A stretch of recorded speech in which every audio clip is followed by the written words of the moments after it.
किती दिवस झाले?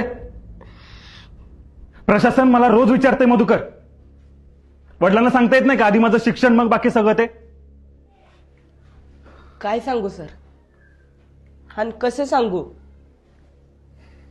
गेल्या वर्षी बहिणीचं लगीन झालं, 2 लाख रुपये हुंडा घेतला आणि 1.5 तोळ सोनं. तवा काढलेलं कर्ज भेटलं नाही तर चुलत्यानं केस टाकली वावराच्या वाटण्याची.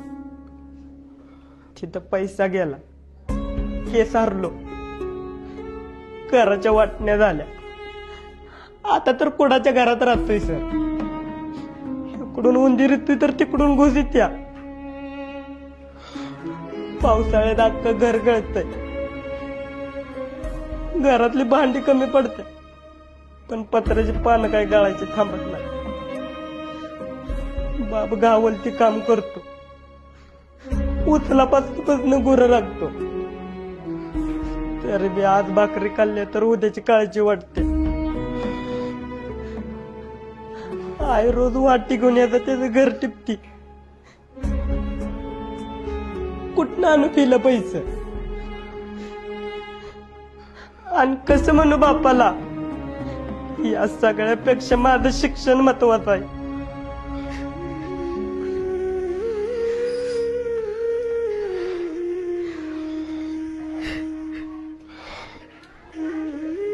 चला लिहून घ्या सगळ्यांनी.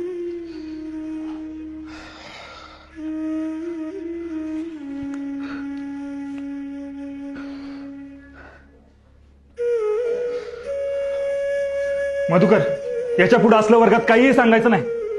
त्याचा कुणावर काही फरक पडत नाही, कळलं का?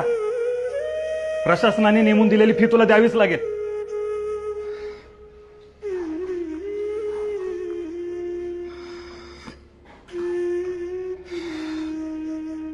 मधुकर, जाताना स्टाफ रूम मध्ये भेटून जा. तुझ्या वडिलांसाठी एक निरोप आहे. बस खाली.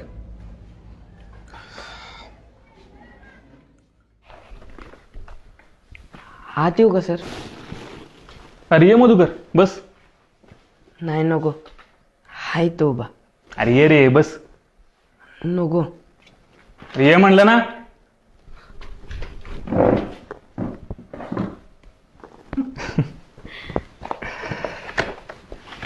मला सांग, कोण कोण असतं घरी? आई वडील असतात आणि 2 बहिणी आहेत. एकीचं लगीन झालंय, एकीचं यंदा होईल. बहिणीचं वय किती रे? माझ्यापेक्षा 3 वर्षानं मोठी आहे. तुझं 14, म्हणजे तिचं 17 असेल. एवढं लवकर लग्न कसं काय? कधी कधी परिस्थितीसमोर हात टेकावे लागतात मॅडम. सगळीकडेच तुमचे सरकारी नियम लावून चालत नाही. शिक्षक असून तुम्ही असं म्हणता कांबळे सर? अहो, शाळेपेक्षा बाहेरच्या जगात जास्त वावरणारा शिक्षक आहे मी. घरात तरण्यापुरीला ठेवून रानात जाणाऱ्या बापाच्या जीवावर उचललेल्या वजापेक्षा जास्त दडपण येतो. आणि तेच मनावरचं ओझं हलकं करण्यासाठी तो तिच्या लग्नाची घाई करत असतो. अहो पण तिने शिक्षण घ्यायला हवं होतं असं तुम्हाला खरंच नाही वाटत? अहो मॅडम, याच्या शिक्षणासाठी पैसे नाहीत त्यांना, तर मुलीच्या शिक्षणासाठी कुठनं असणार आहेत? अहो पण सगळं फुकटच आहे ना. जेवण, पुस्तकं, कपडे सुद्धा. तेवढंच फुकट आहे मॅडम. शाळा दुपारचं जेवण देते आणि त्याच जेवणाचा डबा आणल म्हणून पोरांना शाळेत पाठवणारा आईबाप बघतो ना, तेव्हा त्याच व्यवस्थेचा भाग असल्याची चीड येते. घरी भाकरीची तरा असल्यावर काय वाटतं याची झळ तुमच्यापर्यंत पुचली नसेल म्हणून तुम्ही असं बोलताय मॅडम.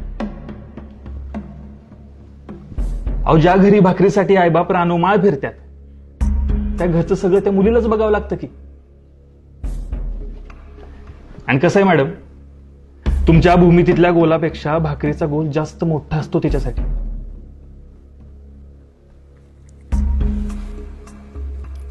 एक बाई म्हणून काळजी वाटली म्हणून बोलले मी. हीच तर अडचण आहे आपल्या शिकलेल्यांची. आपण ते वाईट कसं हे सांगतो, हळहळतो, पण प्रत्यक्ष अडचण सोडवत नाही. इथून बाहेर पडत नाही, मदत करत नाही. भाषण करणारा नकोच आहे आपल्याला, भाकरीची सोय करणारा हवाय. आणि हे सगळं तो त्या मुलीचा बाप करतो म्हणून तो आपल्यापेक्षा कायम ग्रेटच आहे असं वाटतं मॅडम मला.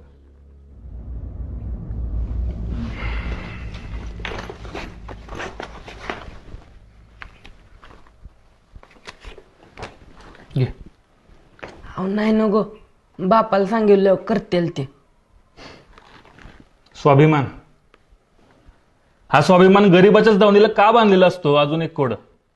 अरे बाबा घे, तू मोठा झालास, कामाला लागलास की कर परत, मग तर झालं.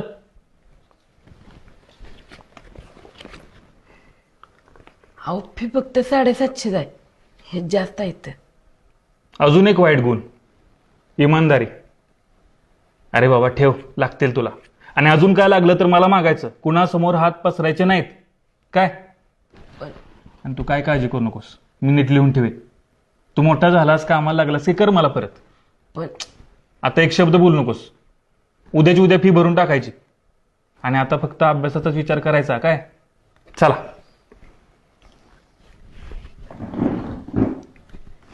अरे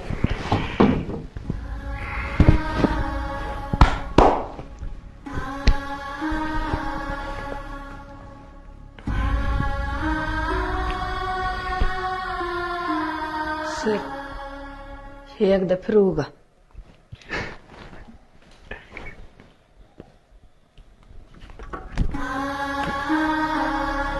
येतो.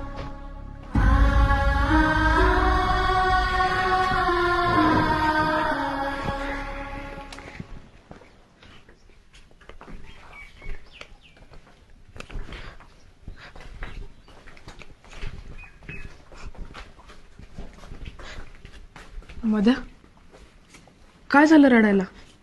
सर रागवलं का?